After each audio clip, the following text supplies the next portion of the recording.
الصلاة والسلام على سيد الأنبياء والمرسلين وعلى آله الطيبين الطاهرين وأصحابه الراشدين المهديين. أما بعد فأعوذ بالله من الشيطان الرجيم. بسم الله الرحمن الرحيم. إنا خلقنا الإنسان من نطفة إمشاج نبتليه فجعلناه سميعا بصيرا. صدق الله مولانا العظيم. إن الله وملائكته يصلون على النبي يا أيها الذين آمنوا صلوا عليه وسلموا تسليما. الصلاة والسلام عليك يا رسول الله وعلى آلك وأصحابك يا حبيب الله. اسلامی تاریخ میں ایک طبیب اور سائنسدان گزرے ہیں، ابن النفیس.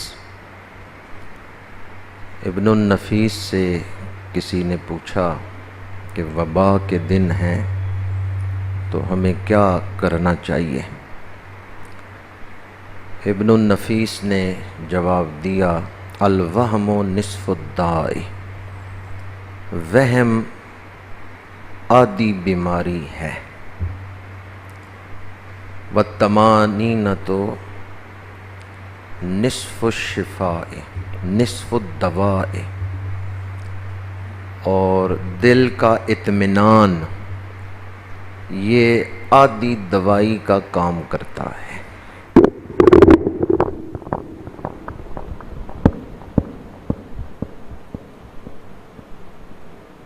اس نے کہا وہم کرنا یہ آدھی بیماری ہے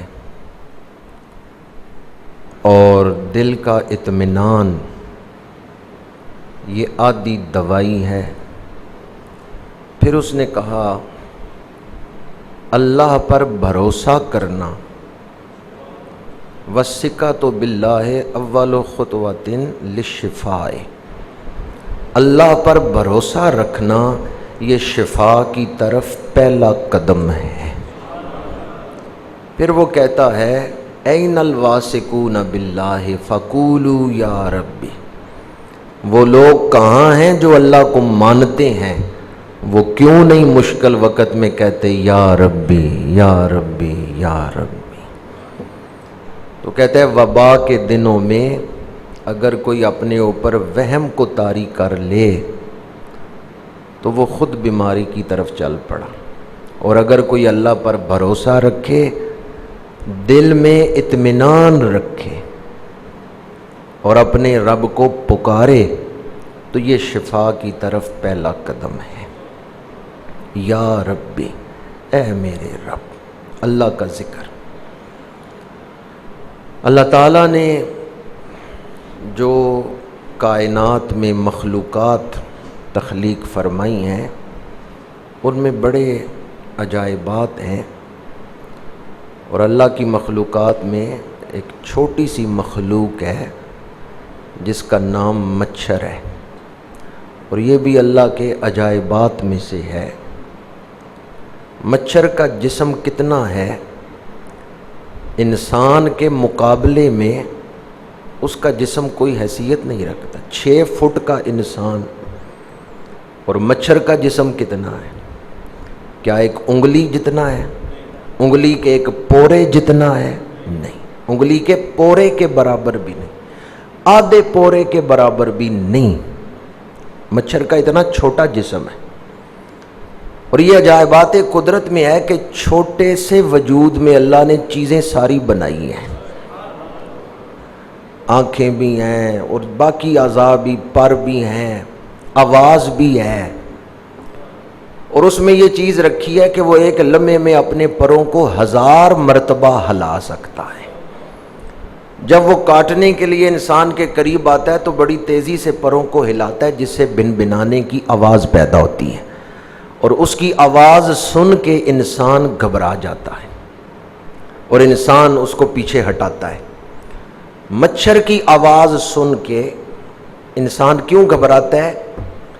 کیونکہ جو مچھر کے کاٹنے کی تکلیف ہے وہ اس کے ذہن میں آتی ہے، اور مچھر کے نقصان دینے کی جو تکلیف ہے وہ اس کے ذہن میں آتی ہے، اس لیے مچھر کی آواز سن کے انسان گھبراتا ہے اور اس کو پیچھے ہٹاتا ہے۔ مچھر کی آواز تو کوئی حیثیت ہی نہیں رکھتی۔ قرآن کہتا ہے قیامت کے دن دوزخ چنگاڑے گا۔ قرآن پڑھ کے دیکھیں، الحاقۃ ملحاقۃ، یا پھر مشہور صورت اکثر آپ سنتے ہوں گے القاریۃ ملقاریہ وما ادراک ملقاریہ۔ دوزخ چنگاڑے گا، اور کتنی بلند اس کی جو ہے وہ آگ ہوگی، کتنی بلندی پر کہ آگ کے شعلوں سے آسمان سرخ نظر آئے گا۔ اس قدر اس کے شعلے بلند ہوں گے کہ آسمان سرخ ہو رہا ہے۔ وہ دوزخ کے چنگاڑنے کو تو قرآن نے بیان کیا، اس سے بچنے کے لیے ہمارا دل فکر نہیں کرتا، اور مچھر کے تھوڑے سے بنبنانے پر فکر ہوتی ہے کہ اپنے آپ کو مچھر کے کاٹنے سے بچائیں۔ اگر کوئی یہ چاہتا ہے کہ مجھے دوزخ کی وہ چنگھاڑ نہ سننی پڑے، کچھ لوگ ایسے بھی ہوں گے کہ دوزخ کی وہ چنگھاڑ جو دلوں کو دہلا دے گی وہ نہیں سنیں گے، وہ اطمینان میں ہوں گے، وہ عرش کے سائے میں ہوں۔ اگر کوئی یہ چاہتا ہے کہ مجھے وہ دوزخ کی چنگھاڑ نہ سننی پڑے، مجھے وہ دوزخ کے بلند ترین شعلے نہ دیکھنے پڑے کہ دوزخ بڑھ رہا ہے، اہل معاشر کی طرف اس کی شعائیں بڑھ رہی ہیں، چنگھاڑنے کی آواز آ رہی ہے، دل دہل رہے ہیں، ہر نظر کانپ اٹھے گی معاشر کے دن، خوف سے ہر کلیجہ دہل جائے گا، وہ منظر نہ مجھے دیکھنا پڑے، تو قرآن بتاتا ہے آج اللہ سے پناہ طلب کرو۔ اللہ نے جن چیزوں سے روکا ہے ان سے رک جاؤ، جن کے کرنے کا حکم دیا ہے وہ اپنا لو، اللہ قیامت کے دن اپنے عرش کا سایہ عطا فرما دیں گا۔ دوبارہ عرض کر رہا ہوں کہ مچھر کے کاٹنے سے تو ہمیں بچنے کی فکر ہے، لیکن دوزخ سے بچنے کی کوئی فکر نہیں۔ جس انسان نے زندگی کا ہدف یہ بنا لیا کہ میں نے اپنے آپ کو دوزخ سے بچانا ہے، وہ تقوی کی راہ پہ چل پڑا۔ موجودہ حالات، کتنے مہینے ہو گئے لاک ڈاؤن چل رہا ہے، زندگی کے تمام شعبے اس وائرس کے آنے سے متاثر ہوئے، لیکن کیا ہماری اخلاقی حالت سنور گئی ہے؟ کیا اب ہمارے ہاں ڈاکے نہیں پڑ رہے؟ آپ صرف اس ہفتے میں گجرات کے تھانوں میں جا کے رپورٹیں دیکھیں کہ کتنی چوریاں گجرات میں اس ہفتے میں ہوئی، کتنے ناحق قتل اس ہفتے میں گجرات شہر کے اندر ہوئے۔ چوریاں بھی جاری ہیں، ڈاکے پڑ رہے ہیں دن دہاڑے، اور فکری سطح پر بھی جو حالات ہیں میں ان کی تشریح کی طرف نہیں جانا چاہتا۔ پچھلے جمعۃ المبارک پہ بھی میں نے کہا قوم تقسیم کی جا رہی ہے، تقسیم در تقسیم در تقسیم، قطعناہم فی الارض امما۔ یہ وقت تھا اللہ کی طرف سچی توبہ کرنے اور رجوع کرنے کا، لیکن ہم اس وقت کو بھی برباد کر رہے ہیں۔ خاکم بدہن حالات جس طرف جا رہے ہیں، کہیں ہم کسی بڑی تباہی کی طرف تو نہیں بڑھ رہے کہ اس قدر سخت ترین حالات دیکھ کر بھی ہم مسجدیں گرا کے مندر بنانے کے پروگرام پر عمل کر رہے ہیں۔ وہ کون سی چیز ہے جو انسان کو ہدایت کی طرف نہیں آنے دیتی؟ وہ کون سی چیز ہے جو اللہ کی نشانیاں دیکھ کر بھی انسان کو غفلت میں ہی رکھتی ہے؟ وہ ہے انسان کا تکبر، جو اس کو غفلت میں مبتلا کرتا ہے۔ آج چند گھڑیاں میں آپ کے سامنے عاجزی کے موضوع پر گفتگو کر رہا ہوں۔ اگر طبیعت میں عاجزی آ جائے، انکساری آ جائے، تو پھر انسان عبرت پکڑتا ہے، پھر انسان اللہ کی طرف رجوع کرتا ہے۔ اور اگر طبیعت میں تکبر ہو، پھر انسان غفلت میں مبتلا ہو جاتا ہے، پھر سامنے کی چیز بھی اس کو نظر نہیں آتی، کیونکہ وہ تکبر کے نشے میں ہوتا ہے۔ اور آپ جانتے ہیں جب کوئی آدمی نشے میں ہوتا ہے، نہ وہ بات صحیح طرح کر سکتا ہے، نہ بات صحیح طرح سمجھ سکتا ہے۔ تو نشہ صرف شراب کا ہی نہیں ہوتا، خودی کا بھی ایک نشہ ہے، انانیت کا، تکبر کا بھی ایک نشہ ہے، جو انسان کو حقیقت سے دور کر دیتا ہے۔ مفاد پرست ذہن حقیقت پسند نہیں ہوتا، مفاد پرست ذہن صرف اپنے فائدے کو ہی سوچتا رہتا ہے، وہ حقیقت پسند نہیں ہوتا۔ تو آج کل اکثریت، ہمارے ہاں اکثریت جو ہے وہ اپنے مفاد کے خول سے باہر نکل کر کچھ سوچنے یا دیکھنے کو تو تیار ہی نہیں۔ اس لیے آج کا انسان حقیقت پسند نہیں بالعموم، ورنہ اچھے لوگ تو آج بھی موجود ہیں جن کی وجہ سے رحمتیں نازل ہوتی ہیں، لیکن بالعموم انسان اپنے مفاد سے ہٹ کے باہر کچھ دیکھنے کو وہ تیار ہی نہیں۔ اور یہ اصول ہے کہ مفاد پرست ذہن حقیقت پسند نہیں ہوتا۔ انسان اگر حقیقت کو سمجھ لے تو وہ عاجزی کا پیکر بن جائے۔ سورہ یاسین میں اللہ کریم نے بڑے جلال کے ساتھ جھنجھوڑا ہے انسان کو۔ وَضَرَبَ لَنَا مَثَلًا وَنَسِيَ خَلْقَهُ قَالَ مَن يُحْيِي الْعِظَامَ وَهِيَ رَمِيمٌ قُلْ يُحْيِيهَا الَّذِي أَنشَأَهَا أَوَّلَ مَرَّةٍ وَهُوَ بِكُلِّ خَلْقٍ عَلِيمٌ۔ فرمایا انسان ہمارے لیے مثالیں دیتا ہے، ہمارے آگے بولتا ہے کہ جب انسان مر کے مٹی میں مل چکا ہوگا، ہڈیاں خاک بن چکی ہوں گی، کون اسے دوبارہ اٹھائے گا؟ ضرب لنا مثلا ونسی خلقہ، اپنی پیدائش کو بھول گیا ہے، اپنی پیدائش کو بھول گیا ہے، اور ہمارے لیے اللہ کی بارگاہ میں مثالیں دیتا ہے۔ ناسیہ خلقہ، وہ انسان جو اپنی پیدائش کو بھول گیا وہ گمراہ ہے، وہ اللہ کے آگے بے ادبی والے لفظ بول رہا ہے۔ کیا آپ کو یاد ہے اپنی پیدائش؟ کیا ہمیں یاد ہے اپنی پیدائش؟ اگر ہم اپنی پیدائش کو یاد رکھیں تکبر میں نہ مبتلا۔ سورہ دہر آیت نمبر 2 میں نے خطبہ کے دوران تلاوت کی ہے، اس میں اللہ کریم نے ارشاد فرمایا انا خلقنا الانسان من نطفۃ امشاج، ہم نے انسان کو مخلوط نطفے سے پیدا کیا ہے، انسان کے جسم کو۔ انا خلقنا الانسان من نطفۃ امشاج، ہم نے مخلوط نطفے سے انسان کو پیدا کیا، ماں اور باپ دونوں کا وجود ملا پھر انسان کا جسم بنا۔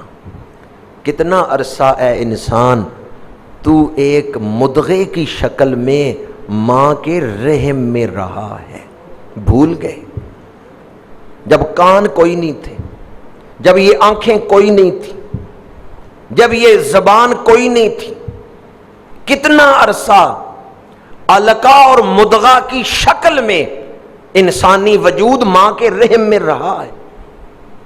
وہ کون سی ذات ہے جس نے نطفے سے پھر انسانی وجود بنایا ہے، ہڈیاں بنائی ہیں، پھر انسان کو آنکھیں عطا کی ہیں، سننے کے لیے کان عطا کیے ہیں، نبتلیہ فجعلناہ سمیعا بصیرا، فرمایا ہم ہیں، ہم نے انسان کو سننے والا بھی بنایا ہے، دیکھنے والا بھی بنایا ہے۔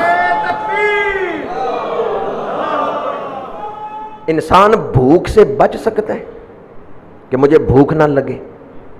بچ سکتا ہے۔ پیاس سے بچ سکتا ہے کہ مجھے پیاس نہ لگے؟ انسان نیند سے بچ سکتا ہے کہ میں پورا ہفتہ کام کروں گا مجھے نیند نہ آئے؟ پھر تکبر کس چیز کا ہے؟ اپنی کمزوریوں کی طرف خیال ہی نہیں، اپنی کمزوریوں کی طرف خیال ہی نہیں۔ تم بھوک سے نہیں بچ سکتے کہ مجھے بھوک نہ لگے، مجھے پیاس نہ لگے، مجھے نیند نہ آئے۔ انسان بیماری سے بچ سکتا ہے؟ اس وقت بھی یہ بات نہیں سمجھ آئے گی تو کب سمجھ آئے گی؟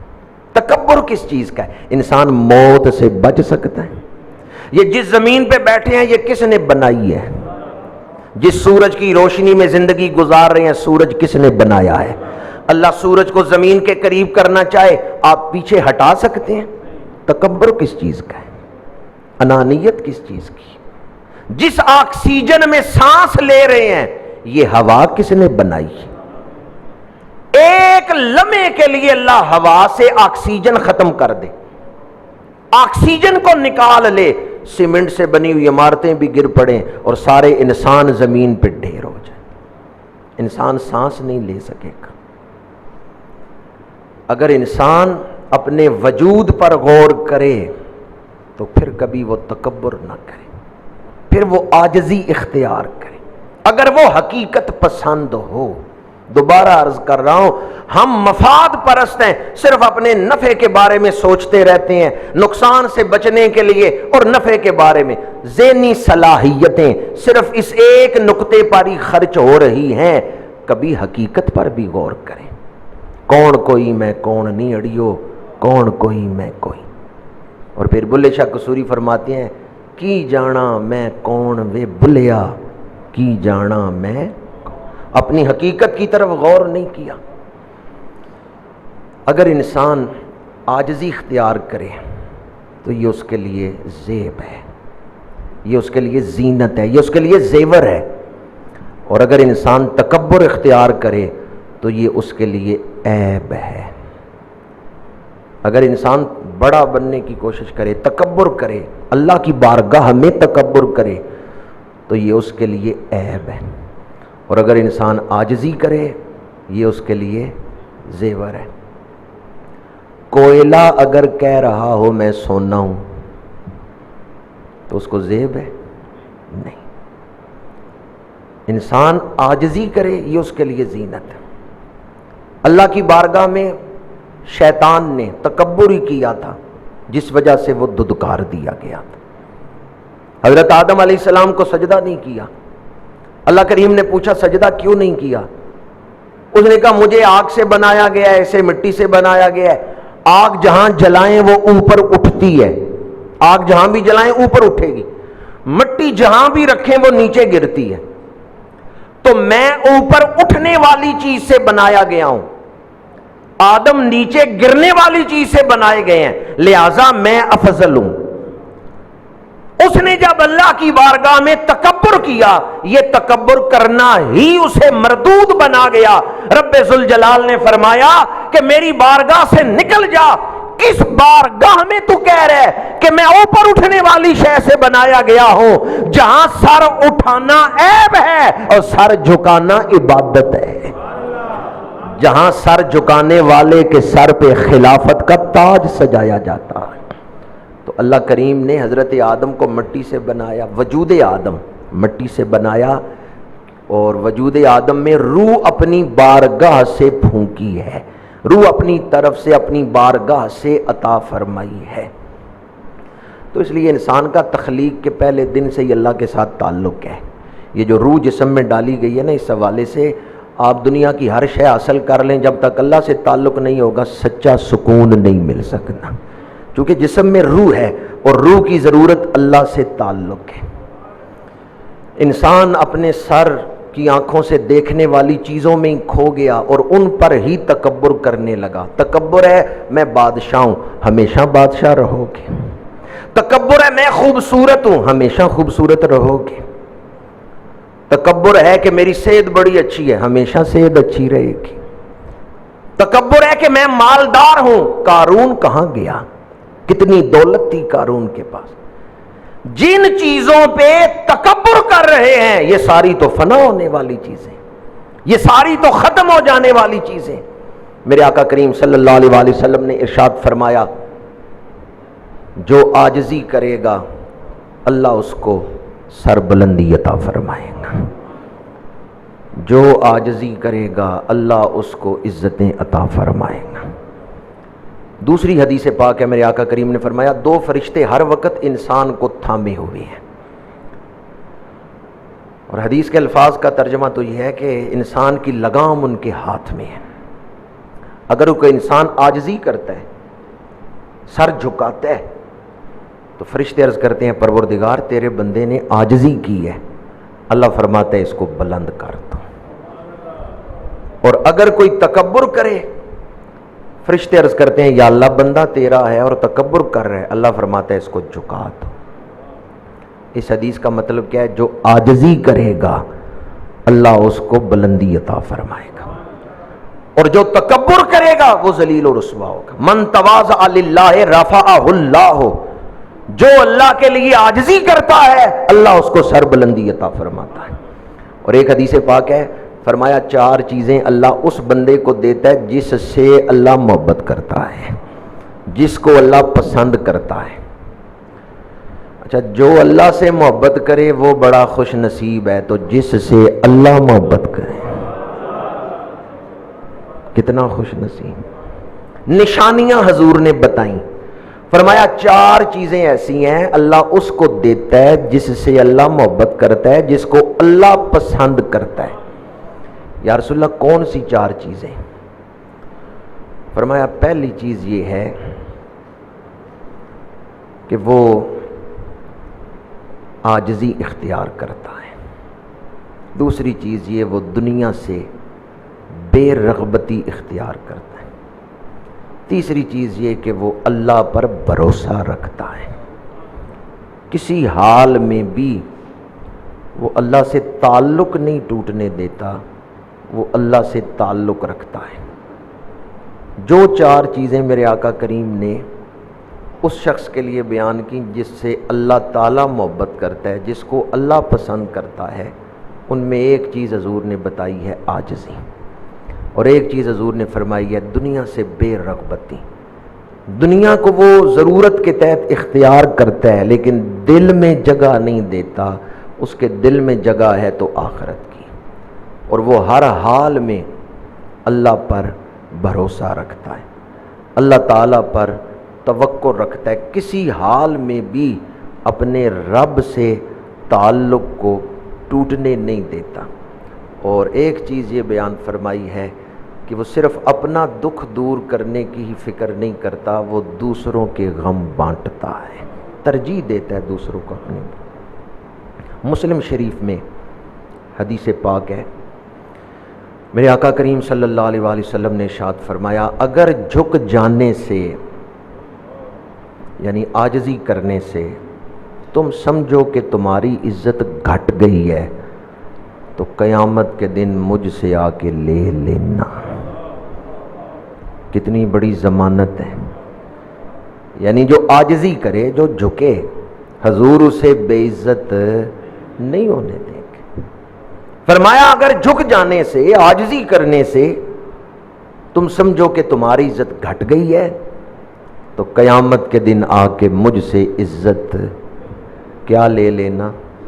پتہ چلتا ہے قیامت کے دن حضور عزتیں بانٹ رہے ہوں گے.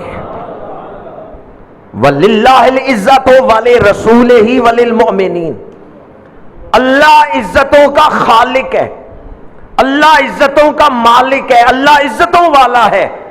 اس نے اپنے بعد مخلوق میں سب سے بلند مرتبہ عزت عطا کیا ہے تو میرے اور آپ کے آقا کریم کو عطا فرمایا ہے.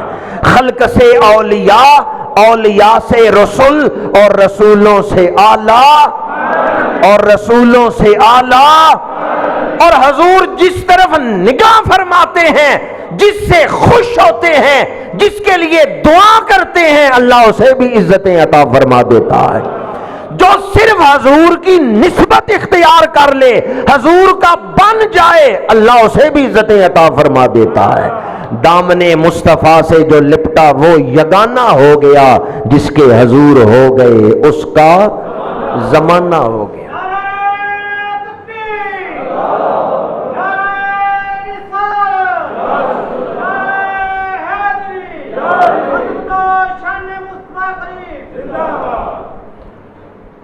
تو میں نے آپ کے سامنے 4 حدیثیں بیان کی ہیں جن میں حضور نے عاجزی اختیار کرنے کی فضیلت بیان فرمائی. اس سے یہ بھی پتہ چلتا ہے کہ جو عاجزی اختیار کرے قیامت کے دن حضور کا قرب ملے گا، کیونکہ حضور نے فرمایا جو جھکے، عاجزی اختیار کرے اور سمجھتا ہے اس عاجزی کی وجہ سے اس کی عزت گھٹ گئی ہے، قیامت کے دن مجھ سے آ کے وہ عزت لے لے. تو جب حضور کے پاس جائے گا تو پتہ چلا حضور کا قرب بھی اسے ملے گا، اور جسے حضور کا قرب ملا وہ بخشا گیا، سب کچھ مل گیا. عاجزی کسے کہتے ہیں؟ 4 حدیثیں تو میں نے آپ کے سامنے عاجزی کے فضائل میں بیان کی ہیں. عاجزی کسے کہتے ہیں؟ اپنے دل میں اپنے آپ کو چھوٹا سمجھنا. ایک ہے کہ میں اپنے دل میں اپنے آپ کو بڑا سمجھتا ہوں، دوسرے سمجھے نہ سمجھے، دوسرے بے شک مجھے معمولی سمجھیں، چھوٹا ہی سمجھیں، پر میں اپنے آپ میں اپنے دل میں اپنے آپ کو بڑا سمجھتا ہوں. یہ مذموم صفت ہے، یہ ناپسندیدہ صفت ہے.